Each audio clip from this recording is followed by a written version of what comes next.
పెద్దలు గౌరవనీయులు పవన్ కళ్యాణ్ గారిని మాట్లాడవలసిన కోరుతున్నాను.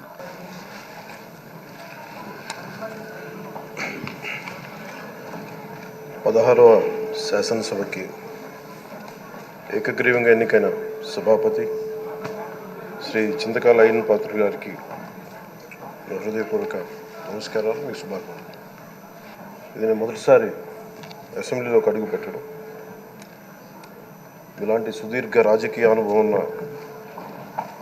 దాదాపు 7 సార్లు ఎమ్మెల్యేగాను, ఒకసారి పార్లమెంట్లో అడుగుపెట్టిన మీకు, Panchayati Raj, technical education, forest, R&B అనేక మంత్రిత్వ శాఖల్ని సమర్థవంతంగా నిర్వహించిన మీకు ఈ సభాధ్యక్షుడు, ఈ స్పీకర్ స్థానంలో కూర్చోవడం నాకు చాలా ఆనందంగా ఉంది. ఎన్ని దశాబ్దాలు ప్రజలు రాజకీయ జీవనంలో, ఎన్ని దశాబ్దాలు ప్రజలు మీ వాడి వేడి చూశారు. మీకు కోపం వస్తే ఋషికొండను చెక్కినట్టు ప్రత్యర్థులకి పదునైన ఉత్తరాంధ్ర యాసలో గుండు కొట్టేస్తారు. ఒకటే బాధేస్తా ఉంది సార్, ఇకపైన మీకు తిట్టే అవకాశం లేకపోవడం. కానీ ఇక మీద సభలో ఎవరు తిడుతున్నా దాన్ని ఆఫ్ చేసే బాధ్యత మీ చేతిలోనే ఉంది. మీరే మైక్ ఆఫ్ చేయాలి. అంటే మా చిన్నప్పుడు నేను చూసేవాడు, ఒకసారి అల్లరి చేసే అబ్బాయిని క్లాస్ లీడర్ చేసేవాడు చిన్నప్పుడు మా స్కూల్లో.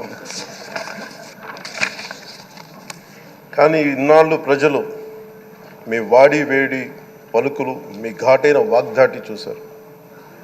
ఈ రోజు నుంచి రాష్ట్ర ప్రజలు మీ హుందాతనం చూస్తారు. డిబేట్స్ వెనకాల దాక్కుని సంస్కారహీనమైన భాషలని, భావాలని రకరకాల మాధ్యాల్లో విరజిమ్ముతూ ఉంటారు. దాని నియంత్రణ మీ ఆధ్వర్యంలో ఇక్కడి నుంచే మొదలవ్వాలి.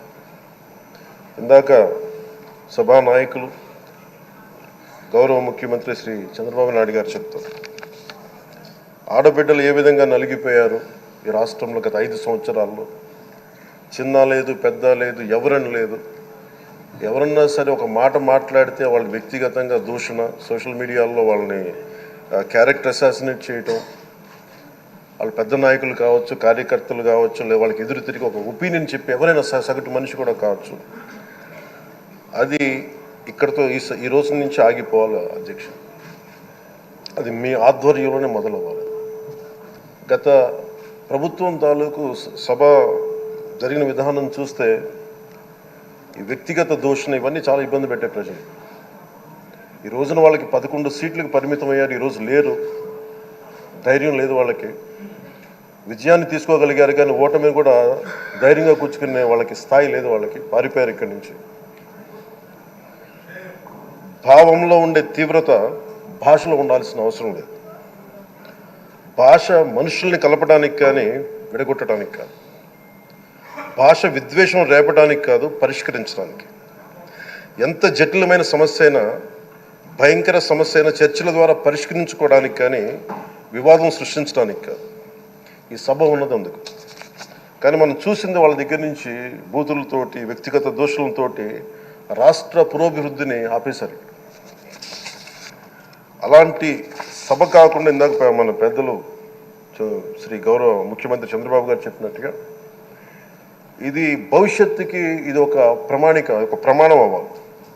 2047 వరకు ఇంత అద్భుతమైన స్థానంలో మనకి ఆంధ్రప్రదేశ్ తెలుగు జాతి ఉన్నత స్థాయికి వెళ్ళాలంటే ఈరోజు మనం వేసే ప్రతి అడుగు అది భవిష్యత్ తరాలకు ఒక నిర్దేశక, ఒక టచ్ స్టోన్గా ఉండిపోవాలి, గిట్ రాయిగా ఉండిపోవాలి.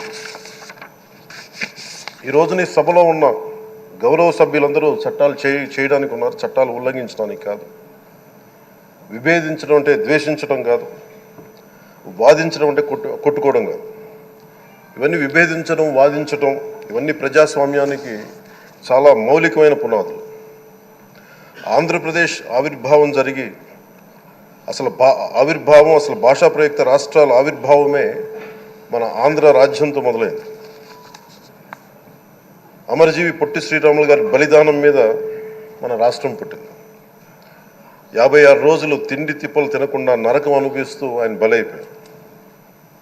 ఆయన మరణానికి చేరువవుతూ ఆమరణ నిరాహార దీక్ష చేసిన ప్రతిరోజు మనకి దాదాపు ఈ సుదీర్ఘమైన 6 దశాబ్దాల కాలం 1.5 సంవత్సర కాలం అంటే ఆయన ప్రతిరోజు చావుకు చేరువవుతూ భోజనం లేకుండా ఆయన గడిపిన ప్రతిరోజు మనకి 1.5 సంవత్సర కాలం. అలాంటి నేపథ్యంలో అలాంటి మహోన్నతుడు శ్రీ పొట్టి శ్రీరాములు గారి త్యాగాన్ని కనుక మనం ఈ సభలో ప్రజా సంక్షేమం కోసం మాత్రమే చర్చలు జరగాలి, వాదోపవాదాలు హద్దులు దాటకుండా ఉండాలి, వ్యక్తిగత దూషణకి తావివ్వకుండా ఉండాలి. అలా కాకుండా గత ప్రభుత్వంలాగే ఈ సభని తిట్లకి బూతులకి కొట్లాటకి వాడితే ప్రతి నిమిషం పొట్టి శ్రీరాములు గారి బలిదానాన్ని అవమానం చేసినట్టే. ఒక గొప్పవాడు, ఒక మహానుభావుడు బతికినప్పుడు మాత్రమే కాదు, చనిపోయిన తర్వాత కూడా కొన్ని తరాలు ఉపయోగపడతారని నిరూపిస్తారు.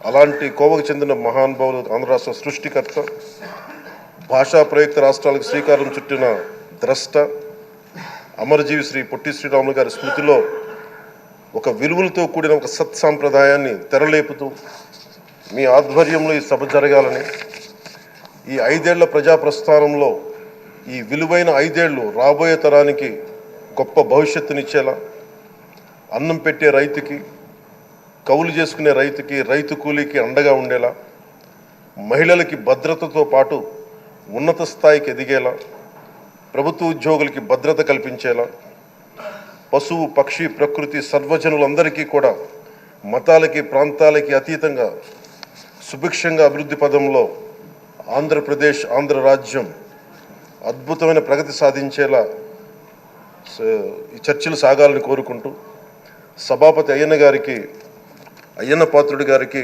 మీ ఆధ్వర్యంలో ఈ సభ ఒక సరికొత్త సాంప్రదాయానికి, సత్సాంప్రదాయానికి ఇది తెరతీయాలని కోరుకుంటూ మీకు మరోమారు శుభాభినందనలు తెలియజేసుకుంటాను.